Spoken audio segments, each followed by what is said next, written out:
6:10 ঘুম থেকে উঠেছি, উঠে তোমার চায়ের বাসন ধুয়েছি, তারপরে তোমাদেরকে দেখাই বাসন দেখো,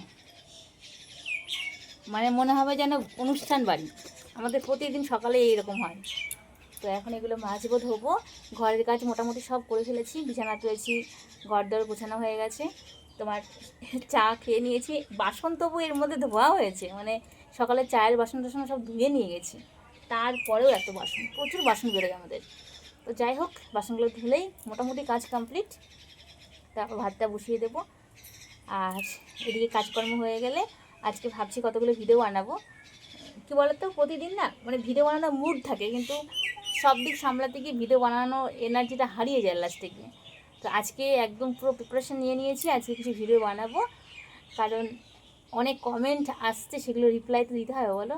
তো চলো ঝটপট করে বাসনটা মেজে নিই, তাড়াতাড়ি কাজ হয়ে যাবে।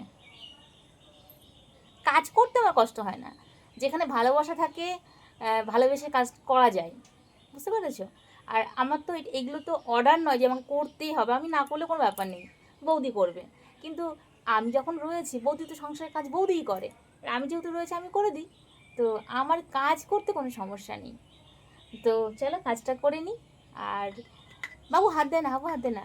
পাপাকে খাওয়ানোও হয়ে গেছে, উঠে পড়েছে, ওকে খাওয়ানো হয়ে গেছে। চলো পিঁপড়ে মা, তুমি ঘরে যাও, ঘরে যাও, ঘরে যাও, মাম কাছে যাও, মাম কাছে যাও, যাও মাম কাছে যাও, মামকে ডাকো গো, যাও। চলো টাটা।